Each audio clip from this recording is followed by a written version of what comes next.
Hey guys, I'm Rita. In this episode, I will show you how you can reconcile bank account or cash account on accounting. To reconcile either of those, you need to go to banking section. From here, there is reconciliations.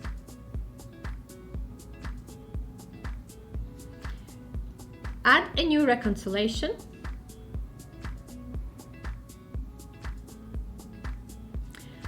Here, add a date.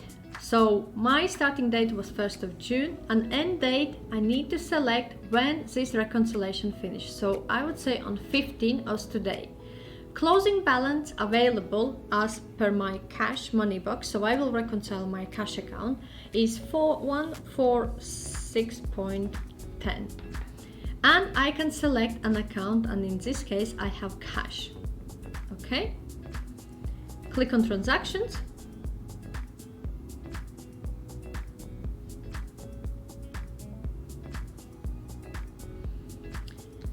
And now I can select all transactions what been recorded under my cash account.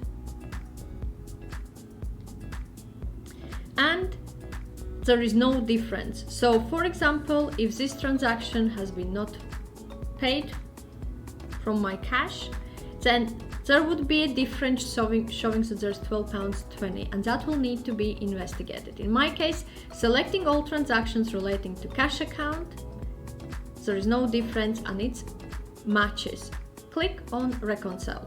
You can also save as a draft, and if there is any variances, you can click on cancel. So click on reconcile.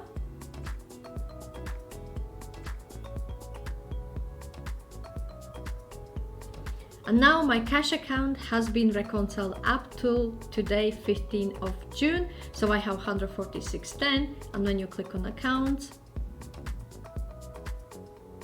there was 146.10 on my cash account as well.